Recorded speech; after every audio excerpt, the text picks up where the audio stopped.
Bezrat Hashem, le Zohar de ce matin, Parashat Chukat, Untatem ota el Azar, mitzvata basgan. Dit le Rabbi Shimon Bar Yochai qu'on parle de la paracha de Paradouma, la vache rousse, une vache qui est complètement rouge et il n'y a aucun poil qui est noir. Jusqu'à 2 maximum, c'est pas plus que 2. Et il faut qu'elle soit complètement rouge. Et à qui on le donne? On donne Elazar à Kohen. Qui était Elazar à Kohen? Fils de Aaron. Qu'est-ce qu'était Elazar? Était le second du Kohen Gadol. Mitzvata basgan. C'est par le sgan. Maïta amale velo la Aaron. Dit le Zohar, pourquoi Dafka Elazar et pas Aaron lui-même? Et là, Aaron shushbina de matronita.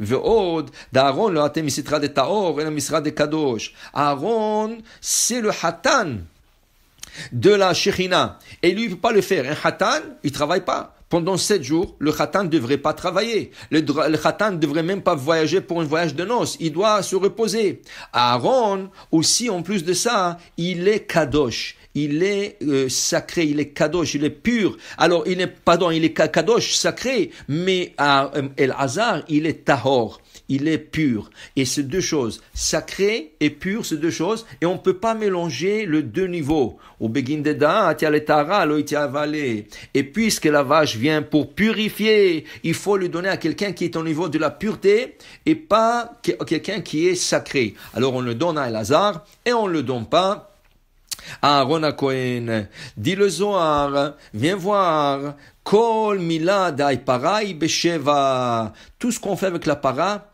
porte le nombre 7. Sheva kibusim, Sheva azaot. Il y a 7 fois, on fait tout à 7 fois. Vaitemar, maitama, begin di Sheva shne shmita ou bat Sheva itkere. Alors il dit ici, parce que il y a le niveau de 7 qui réside dans cette para, parce que c'est la vache. Elle est au niveau de la Shemitah, il dit le Zohar, et au niveau de Bat Sheva. Tout ce qu'on fait avec cette vache, il tourne autour de chiffre 7. À part ça, il dit ici, regarde, même Elazar, Halo Shachit velo Sarif, lui, il ne gorge pas, lui, il ne brûle pas. Parce qu'on ne veut pas que le din réside de ce côté. Alors, qu'est-ce qu'il fait Elazar? C'est le Mashgiach. Il regarde, lui il est là-bas, il regarde comment le Kohen égorge, il regarde comment le Kohanim la brûle, mais lui il fait rien. Il faut que ce soit devant lui, mais lui il ne participe pas pour ne pas que le din réside dans cette préparation. Il dit ici, Haïpara, qui va dire Avid Efer, Baile Mishdebe, Etz Erez, Ve'ezov, Shnitolat. Et une fois qu'elle commence à brûler, qu'est-ce qu'on jette dans le feu? Une branche d'un cèdre. Ve'ezov, du thym, ou shnitolat, un fil de laine colorié rouge. Va'ilen itmaru. Alors il dit ici, pourquoi ça? Il dit ici parce que ça fait fuir toute la rigueur. Qui veut dire qu'il y a des choses dans la nature qui vont fuir la rigueur.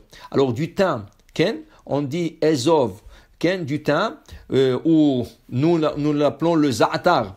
Du harizal, toujours à table, le harizal avait un petit pot avec du za'atar planté dedans. On dit le za'atar, il enlève la ainara.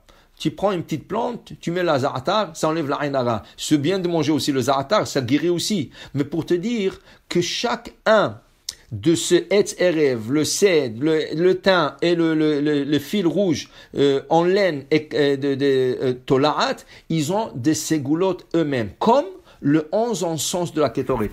Le 11 encens de la Ketoret, en vérité, on ne connaît pas tout le 11. Mais il y a des choses qui sont très courantes. Par exemple, Kinamon. Kinamon, c'est la cannelle. Tu as là-bas Tziporen. Tziporen, c'est le clou de girofle.